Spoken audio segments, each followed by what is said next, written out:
Muy buenos días, hermanos en Cristo y María. Una mañana más aquí para compartir la palabra dulce de Dios.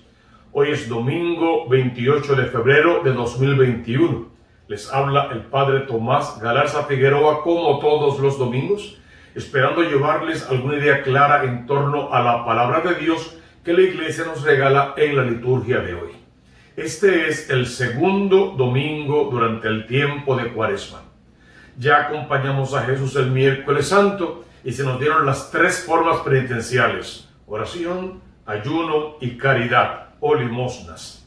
Acompañamos a Jesús el primer domingo del tiempo de Cuaresma, el domingo pasado, y estaba Jesús en el desierto siendo tentado por el demonio. El hambre o los apetitos, el poder o las riquezas de este mundo y la vanagloria. Cuando nos endiosamos, nos llenamos de nosotros mismos y nos apartamos del verdadero Dios. Durante la semana también se nos pidió: pidan que se les dará, busquen y encontrarán, toquen a la puerta que se les abrirá. Hoy tenemos una liturgia de la palabra muy interesante que va a incluir tres personajes bíblicos de calibre: Jesús, Moisés y Elías. La primera lectura de hoy está tomada del libro de Génesis en el capítulo 22, perdón que dejé el control por acá. Lectura del libro de Génesis en el capítulo 22, versos 1 al 2, versos 9 al 13, verso 15 al 18. La lectura lee de esta manera. En aquellos días Dios puso a prueba a Abraham. Le dijo: Abraham, y él respondió: aquí estoy. Ya ahí el católico práctico se detiene para hacer una reflexión en torno a la respuesta clásica de Abraham: aquí estoy. El aquí estoy, Señor, para hacer tu voluntad. El aquí estoy, mándame a mí. O el he aquí la esclava del Señor, que se haga en mí según tu palabra. Es la respuesta precisa de un católico cuando escucha en su corazón la voz de Dios. Todo cristiano que se preside serlo, cuando escucha la voz de Dios, responde. Y la respuesta clásica no es con una pregunta, no es intentando resolver acertijos. La respuesta clásica es: aquí estoy. Aun cuando no comprenda o no entienda del todo, aun cuando no sepa para lo que me quieres. Si tú lo pides, eso tiene que ser suficiente para mí. Debo guiarme por esa palabra, debo abandonarme a tu voluntad, confiar en tus mandamientos y en tu amor, y esperar siempre en que todas tus promesas se van a cumplir. Pues Abraham comienza muy bien: aquí estoy. Luego Dios le dijo: toma a tu hijo único. Y es importante que quede claro que es único, porque aunque tiene otro hijo que se llama Ismael, Ismael es hijo de la esclava Agar, por lo tanto no hereda con la libre, y él no hereda la promesa que Dios le hizo a Abraham de una descendencia numerosa. Ante los ojos de Dios y por la promesa y por la alianza, este es el hijo único de Abraham, para que se cumpla en él todo lo que Dios le prometió a Abraham y ahora nos promete también a nosotros. Toma a tu hijo único, al que amas, a Isaac, y vete a la tierra de Moria y ofrécemelo allí en holocausto, en uno de los montes que yo te indicaré. ¿Cómo Dios le pide esto a Abraham? Si esa es una práctica de los pueblos paganos y de los dioses falsos. Para dejar clara desde el principio una sola cosa: Dios no quiere sacrificios humanos. No le agradan los sacrificios humanos. Si quieres, vamos a decirlo así, va a tentar, o mejor, va a probar a Abraham a través de esa petición a conocer el alcance de la fe de ese hombre y a dejarlo patente para toda la historia de salvación, el plan de salvación de Dios. Le pide que sacrifique a su hijo único, al hijo de la promesa, aquel en el cual todas las promesas de Dios se han de cumplir. Si Isaac muere, cabe la posibilidad de que fracase el plan de Dios. Entonces Abraham simplemente se abandona, quizá pensando humanamente de esta manera: si Dios me quita este hijo, me tiene que dar otro para que su plan se cumpla. Y si no me diese otro, tiene que suscitar otro patriarca, otro hombre de fe que lo pueda ayudar en este cometido, pero el plan de Dios no va a terminar aquí. Y se abandona y cree en esa palabra dura y difícil. a la vez que va entendiendo poco a poco lo que Dios quiere de él y lo que quiere que le enseñe a las nuevas generaciones. Es interesante que él le pide que le entregue a su hijo único, al que ama, que lo tome y se vaya con él a la tierra de Moria y allí lo sacrifique en el monte que Dios mismo le va a indicar. Mira lo que sucedió. Cuando llegaron al sitio que le había dicho Dios, Abraham se levantó allí el altar y apiló la leña. Entonces Abraham alargó la mano y tomó el cuchillo para degollar a su hijo. Pero el ángel del Señor le gritó desde el cielo: Abraham, Abraham. Y él contestó: aquí estoy. O sea, Abraham está oyendo en esa voz del cielo la voz de Dios, la misma que escuchó en el principio. Y por lo tanto, el abandono que mostró al principio lo mantiene todavía a punto de degollar a su hijo, pero totalmente convencido de que Dios está allí y Dios buscará y encontrará la solución correcta. Y de lo que Dios venga, Él hará su santa voluntad. Y entonces el ángel le ordenó: no alargues la mano contra el muchacho ni le hagas nada. Ahora he comprobado que temes a Dios, porque no te has reservado a tu hijo, a tu único hijo.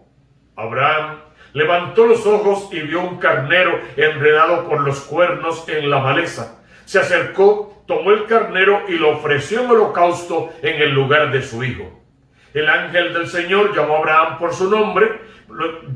El ángel del Señor llamó a Abraham por segunda vez desde el cielo y le dijo: juro por mí mismo, oráculo del Señor, por haber hecho esto, no haberte reservado tu hijo único, te colmaré de bienes y de bendiciones, y multiplicaré a tus descendientes como las estrellas del cielo, como la arena de la playa.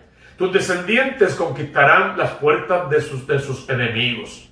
Todas las naciones de la tierra se bendecirán con tu descendencia, porque has escuchado mi voz.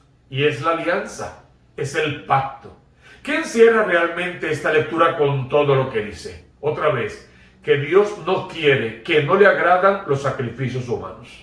Que cuando viene la prueba tenemos que confiar que Dios está con nosotros y que está de nuestra parte y abandonarnos al poder de Dios. Y que esta promesa que Dios le hizo a Abraham recae sobre todo el género humano. Dios es un Dios de promesas cumplidas. Siempre saldrá fiador por nosotros. Nos ayudará en nuestra prueba, sin olvidar que Isaac solamente es un prototipo de la figura de Cristo. Cristo, quien no fue un sacrificio en la cruz para agradar la sed de un Dios vengativo o de un Dios que desea el derramamiento de la sangre. Cristo que ofreció su vida Él mismo por su cuenta voluntariamente, y la ofreció no tanto para agradar a Dios en un sacrificio cruento, sino para que las almas se salvaran siendo lavadas en su sangre preciosa y heredando entonces el reino de los cielos. A esta primera lectura va a responder el Salmo 115. Así lee el estribillo: caminaré en presencia del Señor en el país de la vida. Y los versos son realmente hermosos. Tenía fe aun cuando dije: qué desgraciado soy. Mucho le cuesta al Señor la muerte de sus fieles. Señor, yo soy tu siervo, siervo tuyo, hijo de tu esclava. Rompiste mis cadenas.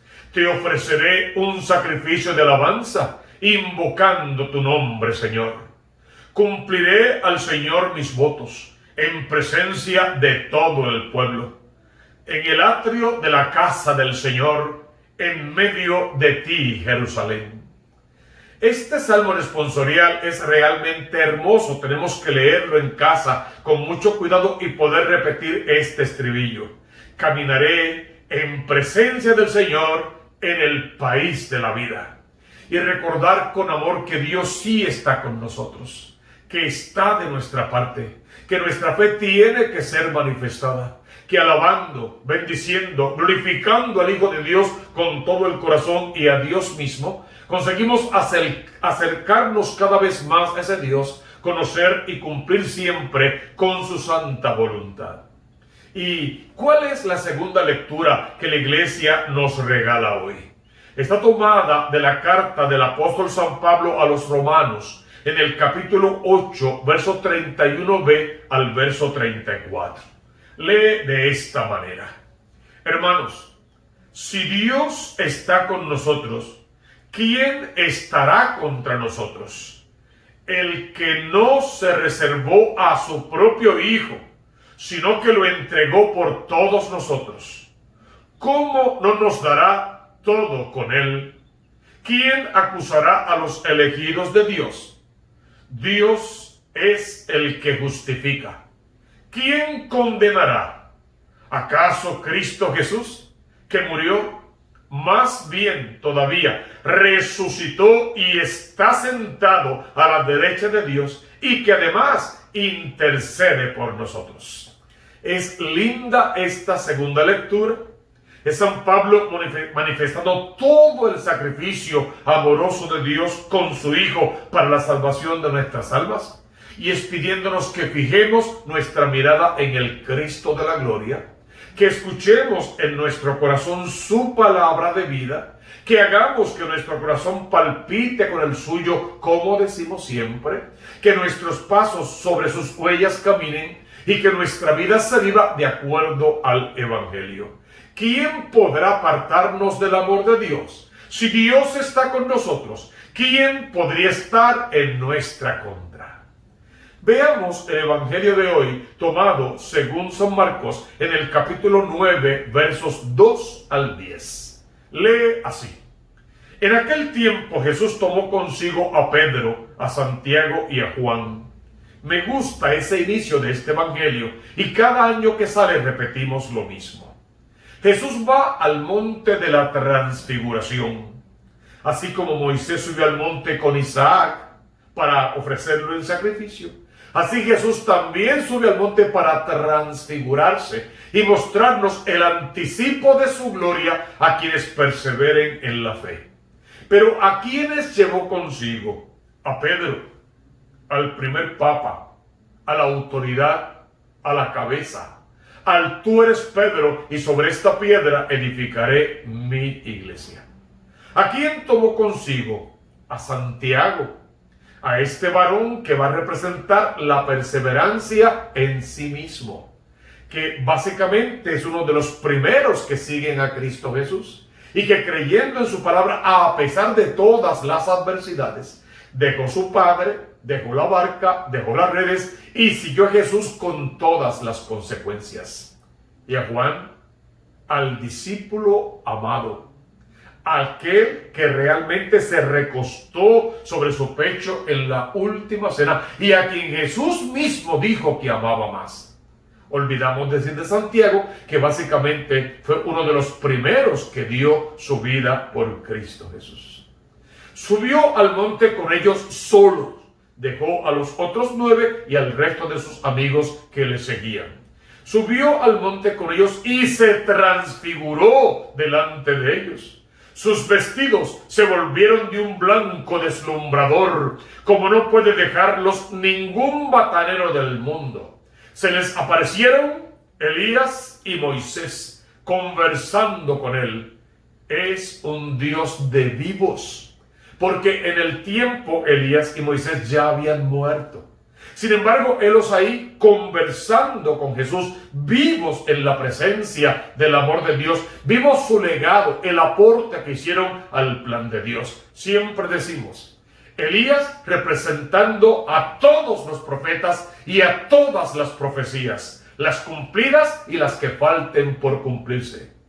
Y Moisés representando la ley y el cumplimiento de toda ley, no en la letra que mata, dirá la palabra, sino en el espíritu que da vida y que nos comunica la verdadera voluntad de Dios. Cuando estos tres ven este espectáculo, que es como una confirmación de aquel bautismo, si queremos verlo de esa manera, claro está. Cuando ven ese espectáculo, Pedro, la autoridad, el papa, el líder, toma la palabra para decir, Maestro, se refiere a la persona de Jesús. Allí hay otros dos personajes importantísimos, pero él está hablando con Jesús. Maestro, qué bien se está aquí. Vamos a hacer 3 chozas. Vamos a quedarnos aquí. Vamos a quedarnos participando para siempre de la gloria de Dios. Es hermoso participar de la vida eterna. Ya podría morir para quedarme contigo en la eternidad. Qué bueno es que estemos aquí. Vamos a hacer 3 tiendas. ¿Y para quién son las 3 tiendas? Para 3 personajes vivos, muertos si quieres, 2 de ellos, pero vivos. Una para ti, que eres el maestro. Otra para Moisés, que es la ley. Otra para Elías, que son los profetas. Pedro no sabía qué decir, pues estaban todos asustados. Se formó una nube que los cubrió. Siempre que en el Antiguo Testamento aparece la nube, es la presencia de Dios. Apareció una nube que los cubrió y de la nube salió una voz. Y esa voz que decía: este es mi Hijo, el amado, escúchenlo. ¿Recuerdan una voz semejante a esta el día del bautismo del Señor? Pues aquí está la voz diciendo: este es mi Hijo. No Elías, no Moisés, Jesús. Este es mi Hijo, el amado, mi predilecto, en quien pongo mi complacencia. Escúchenlo, síganlo y si quieres añade, y ámenlo sobre todas las cosas. De pronto, al mirar alrededor, no vieron a nadie más que a Jesús solo con ellos. Cuando bajaban del monte, les ordenó que no contasen a nadie lo que habían visto, hasta que el Hijo del Hombre resucitara de entre los muertos. No olviden el secreto mesiánico. Todo tiene su tiempo y no ha llegado su hora. Entonces Jesús intenta que esa hora no se adelante, no precipiten los acontecimientos. Luego tenemos que entenderlo muy simple. Es el secreto mesiánico. Y tenemos que confiar que Dios en su momento va a cumplir con su santa voluntad. Esto se le quedó grabado y discutían qué quería decir aquello de resucitar de entre los muertos. Qué interesante, qué poderosa palabra. Qué lindo el conjunto de las 3 lecturas de hoy.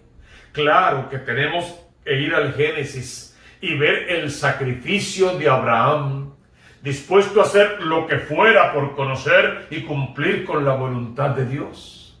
Y el diálogo de Abraham y su hijo Isaac por el camino que no nos lo da la primera lectura de hoy, pero que lo conocemos. Papá, ¿dónde está el cordero para el sacrificio? Y la respuesta: Dios proveerá. Como que el camino es duro, es difícil, me estoy rompiendo por dentro. Pero en las cosas de Dios hay que seguir adelante. Hay que tomar la cruz de cada día y hay que seguirle. El que quiera ganar su vida la perderá. El que la entregue, ese la rescatará para el reino de los cielos. Dios proveerá. ¿Y de qué forma Dios proveyó para Abraham, para Isaac y para cada uno de nosotros cuando nos abandonamos a su voluntad? Hoy también tenemos que entender el sacrificio de Cristo según la segunda lectura e intentar entenderlo, conocerlo, amarlo y hacerlo patente con nuestra vida, dando un verdadero testimonio de cómo vive un cristiano, un católico práctico, uno que de verdad cree y ama a Dios sobre todas las cosas y descubre en la iglesia y en la vida sacramental de la iglesia el camino hacia la salvación. Y este evangelio que nos ha regalado la iglesia de la transfiguración. Ojalá que tú y yo en este día santo podamos ser lavados en la sangre de Cristo. Y nuestra vida surja una verdadera transformación. Que el Señor con su poder solemos pedirle: arranca de raíz lo pecaminoso que pueda haber dentro de nosotros, hasta que nuestras almas resplandezcan de manera tal que se conviertan en un grande espejo donde Dios viene a mirarse y los hermanos pueden ver a Dios a través de nuestras acciones. No porque somos Dios, ni queremos ocupar el lugar de Dios, nada más lejos de eso, sino porque creemos en el amor de Dios, en el poder de Dios, en las promesas de Dios y en que tenemos que convertirnos en otros Cristos, o sea, en testimonio de vida cristiano para todos aquellos cuantos nos ven y nos escuchan. ¿Cuál es la oración que solemos hacer regularmente? Señor, que quien me mire, te vea. Que quien me escuche, escuche palabra de Dios. Que quien me siga tenga un encuentro personal con el Cristo de la gloria. Y que de esa manera todos nuestros hogares hoy sean bendecidos. Vamos, hermano, consagremos nuestras vidas a Dios. Conságrale tu matrimonio, tu casa, tu hogar y cada uno de tus hijos y tus nietos y bisnietos al Señor. Conságrale tu vida en tu espigada juventud que tiene un valor impresionante. Que tus años mozos, tus años jóvenes, hoy, ahora, en este segundo domingo del tiempo de Cuaresma, sean consagrados a Dios para que en tu juventud vivas una verdadera transformación y te parezcas al Cristo de la gloria. Y como el Cristo de la gloria pases por este mundo, siempre haciendo el bien. Que Jesús en esta mañana santa te levante en brazos y podamos reconocerte a ti como hijo amado de Dios con una misión particular. Llevar esa palabra de Dios a toda la gente con la que te encuentres en este día y durante toda esta semana. El Señor nos ha hablado en su palabra. Vamos a abrirle el corazón al Redentor para que venga a vivir en nuestra historia y nos granjee el plan de salvación para que viviéndolo podamos salvarnos, decimos siempre, salvar igual a otros. Tú conoces la consigna: busca primero el reino de Dios con su justicia y todo lo demás vendrá por añadidura. Suscríbete al canal de la Diócesis de Mayagüez. Suscríbete a mi canal, tiene mi nombre, Tomás Galarza Figueroa. Vamos, estamos buscando suscriptores, hacen falta más. Pasa la voz, colócalo en tu muro, invita e insiste a tus amigos para que se suscriban. Y una vez suscrito, dale like, eso ayuda en la búsqueda de otros. Escúchalo bien, particípalo, dale like para que nos ayudes a evangelizar. Deja tus comentarios allí, tus sugerencias y tus intenciones para la misa. Siempre las llevamos a la misa. Y en la descripción del video te dejo estas lecturas, búscalas abajo y otra información importante. Abre tu corazón al Redentor. Que María Santísima en este segundo domingo de Cuaresma te arrope con su manto santo y te cubra con todas sus virtudes. Y que tú recibas la bendición de lo alto. En el nombre del Padre, y del Hijo, y del Espíritu Santo. Amén, amén y amén.